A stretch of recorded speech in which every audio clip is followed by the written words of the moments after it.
Well, hello, friends. It is Easter night. It's been a wonderful day of being able to celebrate the resurrection of Jesus together in the midst of these chaotic times, just to be reminded of God's grace in our life in providing us with eternal salvation through his son Jesus. It's going to be really cool as we move forward. We're going to be studying the New Testament letter First Peter, which is a look into some of the post-resurrection first century church type of events. And so it's kind of cool to roll forward from Easter into what happened next kind of stuff. First Peter, if you open up, it's right after the book of Hebrews, which we have just been studying. It's kind of toward the end of the New Testament. At the very beginning, it says, Peter, an apostle of Jesus Christ, to the chosen living as exiles dispersed abroad. And so we're going to do 3 short videos. This one today will be about Peter himself, who he was and why it's important to remember Peter. Then we'll do one about the kind of political and historical context of the book of First Peter. And then we'll talk about the places, the dispersed who received the letter in the 3rd video. And so you may be familiar with the Apostle Peter from hearing sermons or reading in the Gospels or maybe reading these letters previously.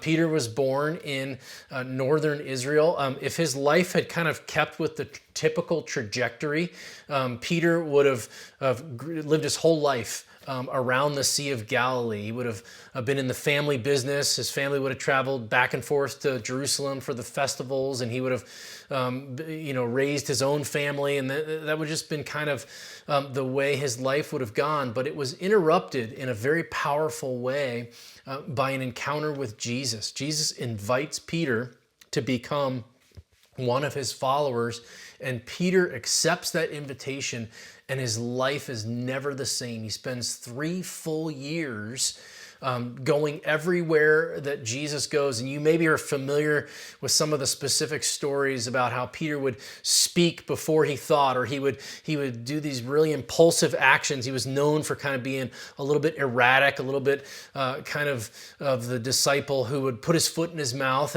And I prefer to see Peter as just so passionate about wanting to be the very best follower of Jesus that he possibly could, that sometimes he got it wrong. And sometimes he kind of veered off. And one thing we do know about Peter for sure, in fact, he may be sadly most well known for, is toward the end of Jesus' life, when Jesus is arrested. It says in Luke chapter 22 that they seized Jesus and led him away. And Peter was following at a distance. When a servant saw Peter in the light, she said, "This man was with Jesus too," but Peter denied it. He said, "I don't know him." And he denied it 3 times. And then he kind of realized what he'd done, and he wept bitterly at his betrayal of Jesus. And many people are familiar with the fact that Peter denied Jesus 3 times. He probably would have followed Jesus to see him crucified and just been so just distraught and grief-stricken at losing his rabbi. And then Jesus raises from the dead on Easter Sunday, and he appears to the disciples, and you wonder if Peter was still kind of had his tail between his legs and kind of wouldn't make eye contact. And so Jesus is intentional about seeking Peter out. At the end of John chapter 21, it says they had eaten breakfast after Jesus appeared to the disciples. And Jesus turned to Peter and said, "Simon, Peter, do you love me more than these?"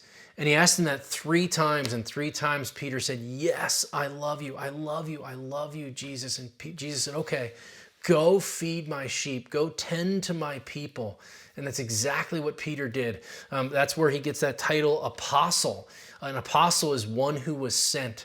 And Jesus was intentional about saying to Peter, "Go, I'm sending you. Tell the world about me." And that's exactly what Peter does. If you read Acts 2, the Holy Spirit comes down in Jerusalem, and there's this gathering of new believers. And the person who gives the very first sermon there is Peter himself. Peter's the one who God shows up and says, I want my message to go out to the Gentiles as well, not just the Jews. And he convinces Peter through this series of miraculous events, and Peter's the one who champions that cause. You see in the book of Acts, Peter going all around the sort of New Testament, the Roman Empire, modern day Turkey and Greece and Italy and Rome and that kind of thing, sharing the gospel, expanding sort of the outreach of Jesus. And that's where we pick up the story in the letter to 1 Peter. There is a kind of a crisis of sorts in the first century church. There's a group of people who have been scattered. They're dispersed in these cities. They're hiding and they're scared and they need encouragement. They need courage. And Peter writes this letter, and it's really powerful in light of where we know Peter came from to observe the conviction that he shows in this letter, the confidence he has in the gospel, the way he is so authoritative and so encouraging, so tender, and so filled with truth. Just to see the maturity, the leader he has matured into is really cool as we study through 1 Peter. So that's a little bit about Peter. Again, like I said, the next one we'll talk about just kind of the political, historical climate of the first century there, and then we'll do another one about just the cities that received the letter as well. So thanks for listening.